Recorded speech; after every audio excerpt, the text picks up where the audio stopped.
চোখগুলো হাতে নিয়ে হাঁটেন, চোখ চোখের জায়গায় নেই। একটা সুন্দরী মেয়ে রাস্তা দিয়ে হেঁটে যাচ্ছে আর দেখে আপনি একদম ধাক্কা লেগে গেছেন। কি ধাক্কা লাগতে মন চায় না? হ্যাঁ, আপনাদের ঘরে মা বোন নাই? এত অসভ্যতা কিভাবে করেন? ফালতু কোথাকার। নেক্সট টাইম থেকে না রাস্তাঘাটে দেখে শুনে চলবেন। ইডিয়েট। দাঁড়ান।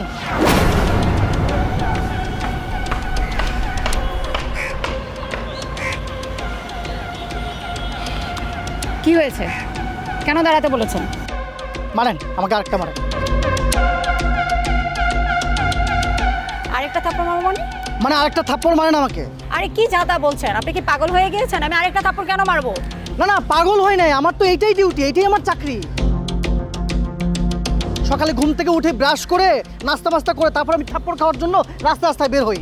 এটাই আমার চাকরি, এটাই আমার ডিউটি। আর মাস শেষে এই থাপ্পড় খাওয়ার জন্য আমাকে টাকা দেয়। আমার এইটা দিয়ে আমার সংসার চলে। মানে আরেকটা মারেন। আমি ঠিক বুঝতে পারছি না, আপনি কি পাগলামি শুরু করে দিয়েছেন? মানে বোঝেন নাই? মানে আপনি বলতেছেন যে ইচ্ছাকৃত আপনাকে ধাক্কা লাগাইছি। আমার কোনো কমন সেন্স নাই, মেয়েদের দেখলে আমাদের গায়ে পড়তে ইচ্ছা করে, তাই না? আচ্ছা, আপনার কাছে কি মনে হয় একটা পুরুষ মানুষ এমনি এমনি একটা মেয়ের গায়ে ধাক্কা খায়? টেনশনে খায়, টেনশনে খায়, চিন্তায় খায়। সকাল থেকে ঘুম থেকে ওঠার পরে তারপর নানাবিধ টেনশন থাকে। বাচ্চার স্কুলে ফিস, বাবার ওষুধ খরচ, মায়ের ওষুধ খরচ, স্ত্রী ভরণ পোষণ, বাসা ভাড়া, অনেক ধরনের টেনশন থাকে। বুঝতে পারছেন? আপনি তো এগুলো বুঝবেন না। সেই টেনশন নিয়ে থাকতে হয়। আর দোষটা তো আমার ছিল না, দোষটা ছিল আপনার। আপনি মোবাইলে কথা বলতে বলতে আপনি খেয়াল করেন না যে বাম পাশে যেতে হবে না ডান পাশে যেতে হবে। আপনি হঠাৎ করে ধাক্কা খাইছেন আর জোরে কষে আমাকে থাপ্পড় মারছেন। দোষটা তো আপনি করছেন।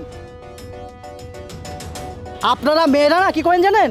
ছেলেদেরকে দোষ খোঁজার চেষ্টা করেন সব সময়ের জন্য। ছেলেদের দোষ, ছেলেদের দোষ। আপনি আমাকে আরেকটা থাপ্পড় মারেন, তাহলে কি হবে জানেন? এটা আমার ওভার টাইম হবে। কারণ কি জানেন, আমি সারাদিন লেগ খাই একেবারে। ওই যে অফিসে বসের কাছে থাপ্পড় খাই, এর কাছে থাপ্পড় খাই, অমুকের কাছে থাপ্পড় খাই, একদম থাপ্পড় খাওয়ার উপরেই থাকি সারাদিন। একটা মারেন আমাকে, আরেকটা মারেন। একটা কথা কি জানেন, সব ছেলে কিন্তু সমান না। কি হ্যাঁ, কিছু কিছু ছেলে পেলে হয়তো বা ওই যে মেয়েদের গায়ে ধাক্কা লেগে হয়তো পৈশাসিক আনন্দ পায়, কিন্তু সবাইকে সমান পাত্রে মাপবেন না, ঠিক আছে?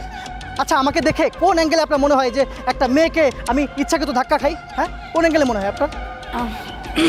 ভাইয়া সরি, আমার ভুল হয়ে গিয়েছে। আসলে আমি বুঝতে পারিনি যে আপনি এত টেনশন নিয়ে যাচ্ছেন। দুঃখিত, আমাকে ক্ষমা করবেন। ঠিক আছে, নেক্সট টাইম থেকে এরকম ভুল করবেন না কখনো।